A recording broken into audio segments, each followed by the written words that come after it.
मास्कोनट्टी गावात आहे आणि इथं ट्रॅक्टरनं ह्याने काम करत होते आणि अचानक साप ट्रॅक्टरमध्ये सापडलेला आहे. कसं काय ते दिसलं तुम्हाला आणि कसं काय?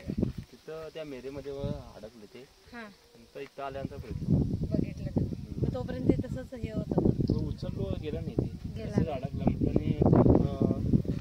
बोलवलं मित्रांना. ठीक आहे.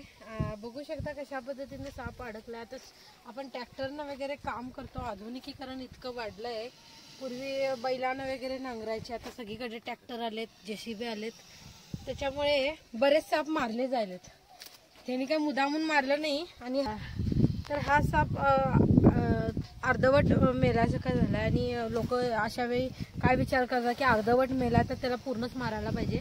त्यांनी असं न विचार करता एक व्यवस्थित विचार केला त्यांनी की नको आता एवढा हाय तेवढा आणि वाचवूया म्हणून. आणि बघू शकता ह्याला मी आता पकडेन, अडकलाय तो पूर्णपणे साप असा. त्याचं हेच बाहेर आलंय, लिंगच बाहेर आलंय. अरे बापरे, फार लागले सापाला. आणि असा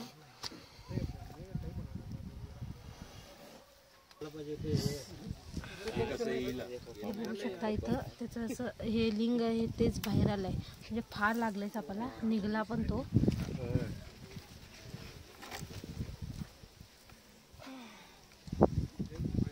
फार मोठा साप आहे. बघू शकता शेतामध्ये असे मोठे मोठे साप राहतात.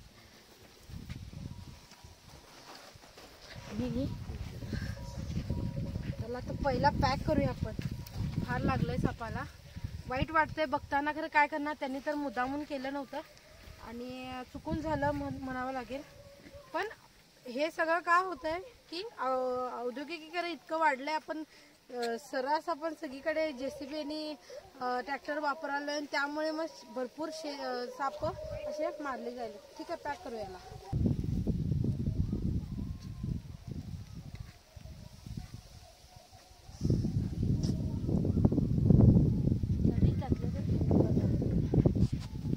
शेती शिवार दिसायलाय. आता नागाचं मिलन काळ चालू आहे. मोठ्या प्रमाणात नागच बाहेर पडतेले तुम्हाला दिसणार.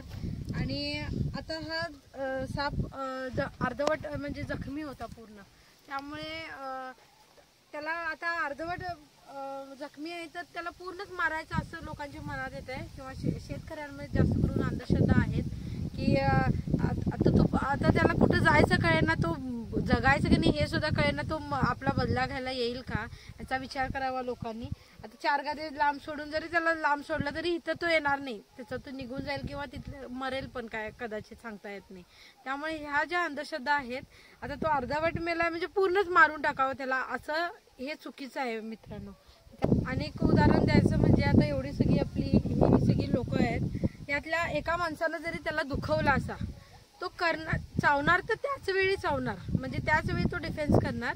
आणि त्याच्यानंतर जो ज्याने दुखवलाय तो माणूस जर सगळ्यांमध्ये असे मिक्स झाले एवढ्या सगळ्या माणसांमध्ये, तर तोच माणसानं मला दुखवला हे त्याच्या लक्षात राहणार नाही किंवा त्यालाच तो फोकस करणार नाही. लक्षात घ्या, म्हणजे सापाला मेमरीच असते. 1 मिनिटाच्या वरती त्याला काही आठवत सुद्धा नाही.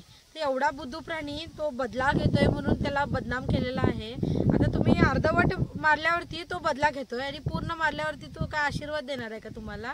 या गोष्टीचा विचार करावा लोकांनी. आपण देव मानतो, त्याला देव मानून सुद्धा राक्षसाची वागणूक त्याला देतो, हे फार चुकीचं आम्हाला वाटतंय. त्यामुळे माझ्या बोलण्याचा कोणाच्या भावना दुखावल्या असतील तर माफ करा, पण परिस्थिती आहे. त्यामुळे हे सगळे जरी शेतकरी असले तरी यांनी व्यवस्थित विचार केला. आणि आता बघूया, ट्राय करूया, तो जगला तर जगला किंवा काय करता येत नाही, कारण जखम फार लागले त्याला. त्यामुळे आतपर्यंत लागलं, सापाच्या आत आंतड्याला वगैरे लागलं तर तो जगणं मुश्किल आहे. पण जेवढं होईल तेवढं आम्ही प्रयत्न करीन. आणि एवढं त्यांनी मारलं नाही आणि वाचवण्यासाठी आम्हाला बोलवलं, त्यामुळे यांचं खरंच खूप आभार.